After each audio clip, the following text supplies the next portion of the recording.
Tá? Então não dá. Não dá, isso tem que ser alterado. Porque isso está quebrando, isso são os elementos que quebram o Brasil e que geram esse monte de deputado inútil do Centrão que fica em Brasília achacando qualquer presidente.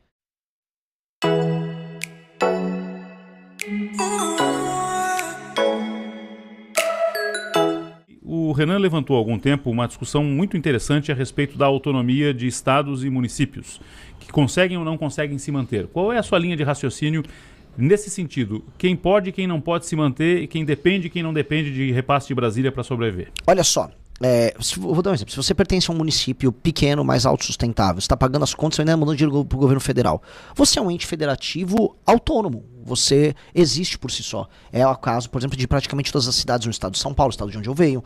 Para boa parte, ou não só digo um município catarinense não se sustenta. É um caso dos municípios de Santa Catarina, Paraná também, em grande medida é assim. Agora, não é o caso em grande parte dos municípios no Brasil. E aí, se você, eu conheço um ditado lá do interior de São Paulo, quem paga a banda escolhe a música. Ou seja, se você está pagando, você escolhe como as coisas são feitas. Mas no Brasil é o contrário. Quem não paga a banda, ou melhor, os estados pouco produtivos do Brasil e os municípios pouco produtivos, eles determinam como é feita a política no Brasil. Então a gente é muito mais um Brasil estilo Maranhão do que estilo Santa Catarina. Mesmo Santa Catarina pagando a conta. Isso é injusto, isso é um sistema de exploração, porque o modelo político do Brasil, aí a gente vai desde grande parte do período colonial e da formação das oligarquias locais, ele é um modelo extrativista. É um modelo de tirar do Estado, tirar dos recursos naturais, tirar de tudo e jogar para uma elite vagabunda que não tem nenhum compromisso e validação junto à população. Então as pessoas, elas estão apenas na base da pirâmide sobrevivendo para essa elite, e essa elite ela vive como ela quer. Isto é insustentável, e esse é um modelo que tem que acabar. Então, os lugares que são insustentáveis, eles precisam ter indicadores de desempenho. E esse é o ponto que eu quero trazer como uma revolução administrativa no Brasil. Porque a política aprendeu que assim, você pode estar num município insustentável, pobre, com IDH baixíssimo, com pouca segurança e pouco trabalho. Mas se você comprar o voto das pessoas certas, seja dando emprego na prefeitura, 1 milhar de telha num período de eleição, um saco de cimento, ou dinheiro puro e simples, um show do Wesley Safadão, como é muito comum a partir do norte de Minas, você se reelege, mesmo sendo uma porcaria de um prefeito. Então como é que a gente tem que avaliar o prefeito? Muito simples, tem que ter critérios objetivos que infelizmente não será a população avaliar. Então os critérios são metrificáveis: cobertura de esgoto, atividade econômica, que esse tem que ser o principal, aumento da atividade econômica, índices educacionais, índices de segurança, índices de saúde, por exemplo, os atendimentos na UBS. Foi bem, ganhou pontuação, o município inclusive se qualifica para receber mais emendas, para o cara fazer a lição de casa. Foi mal, o prefeito fica inelegível. Ele e o partido dele naquele município, por 8 anos. Aí a porca torce o rabo. Porque aí esses prefeitos vagabundos do centrão espalhados por cidade que se comportam como parasita, eles vão ter que pular, eles vão ter que trabalhar muito para atender bem, não só as pessoas, mas respeitar o dinheiro que veio de outros lugares. E aí, aumentando a atividade econômica nesses municípios e estados, você precisa tirar menos o dinheiro de São Paulo, de Santa Catarina, do Paraná. Aí você equilibra a federação. Do jeito que tá, a federação está muito desequilibrada. Não tá valendo a pena para ninguém. Mesmo. Já fosse ao Acre, Renan?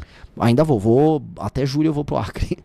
Porque outro dia eu li algo a respeito nessa sua métrica de lugares que não se sustentam, e aí eu puxo o Acre como exemplo, e o Maranhão acho que você colocou bem, e tem N Amapá, outros estados, né? Amapá, Piauí, Roraima, Rondônia, Alagoas, enfim, Alagoas, alguns estados nordestinos também. Do ponto de vista administrativo, municípios e estados que não se mantêm, eles têm que ter o seu status revisto também? Eu acho que sim. De autonomia? Eu acho que sim. Primeiro, incorporar município, por exemplo. Eu acho.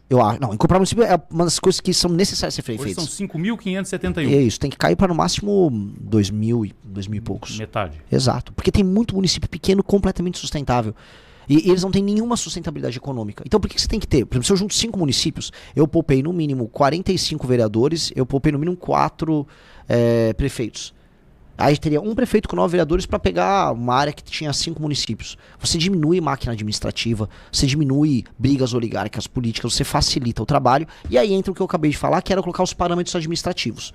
Certos municípios e estados, se eles não melhoram seus indicadores, mesmo o governo federal mandando dinheiro, aí entra um ponto. Aí você tem que colocar por pelo menos 4 anos um interventor que vai aplicar aquelas políticas. E em alguns lugares vai precisar. Em alguns lugares, pelo que eu vi rodando interiores do Brasil, você tem classes políticas que não têm nenhuma qualificação técnica, que não sabem nada sobre execução de políticas públicas, e a única coisa que eles sabem fazer é executar a emenda. O que é executar a emenda? É pegar um dinheiro que vem do governo federal via um deputado, faz esse dinheiro virar uma obra como empreiteira de um amigo, rouba um pedaço de dinheiro, entrega qualquer coisa, compra o voto da população e segue o jogo. É isso que é um prefeito em pelo menos, 1.000 e tantas cidades ao redor do Brasil. Ele não faz nada, ele só administra a emenda dos outros, que é o que virou o trabalho de prefeitar. Então não dá. Não dá, isso tem que ser alterado. Porque isso está quebrando, isso é um dos elementos que quebram o Brasil e que geram esse monte de deputado inútil do Centrão que fica em Brasília achacando qualquer presidente. A função do deputado não tem que ser achacar o presidente. Ele tem que ser votar de acordo com uma matéria. Só que hoje os deputados fazem isso porque tá fácil. Porque basta pegar a emenda, executar, compra o voto da população, elege uns prefeitos inúteis que vivem executando esse dinheiro e, cara, o Brasil não aguenta. Isso precisa ser alterado. Mas se o Renan se torna presidente, vai precisar do Centrão para governar. Como é que faz? Infelizmente eu vou. Como é que faz? Igual a gente pica um elefante e come, né? Por pedacinhos. Então, primeiro eu tenho que tocar minha agenda fiscal para o Brasil sair dessa rota de colisão econômica que ele está indo. Depois eu tenho que resolver a questão do crime organizado. E isso vai me tornar um presidente popular. Isso vai me dar poder político. Especialmente se eu compartilhar as vitórias. Ou seja, se eu libertar o povo do Ceará, as cidades que estão tomadas pelo crime organizado, junto com deputados do Ceará, eles participarem dessa vitória, não participar na grana, que quando o fala, é para participar de vitória, a gente vai roubar alguma coisa junto. Não, você vai ter o lucro político da gente destruir o crime organizado no Ceará. Mesma coisa com deputados na Bahia, quando a gente fizer isso na Bahia, mesma coisa no Rio de Janeiro. Aí eu aumento meu capital político. E onde eu vou gastar esse capital político? Nessa reforma administrativa que eu estou propondo. Que é uma reforma que seria apoiada por muitos partidos. Muitos partidos gostariam de ter isso porque hoje o jogo é muito fácil. Hoje, para um bom administrador partidário, qualquer um concorre com ele. Porque é muito fácil você ser um prefeito corrupto que compra o voto da população. Se eu torno o jogo mais difícil para um prefeito, apenas os administradores partidários mais hábeis vão vencer. Por exemplo, um Kassab iria gostar desse projeto nosso, enquanto que, sei lá, um Rueda do União Brasil não. Porque um Kassab, ele gosta do jogo mais difícil, um jogo mais complexo, porque ele é mais inteligente.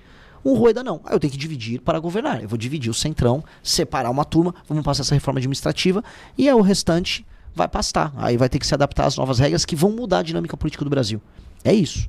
E eu entendo que não tem muito o que se fazer. Eu vou ter que negociar com essas... Eu tenho que usar as palavras certas, sabe? Com essas pessoas.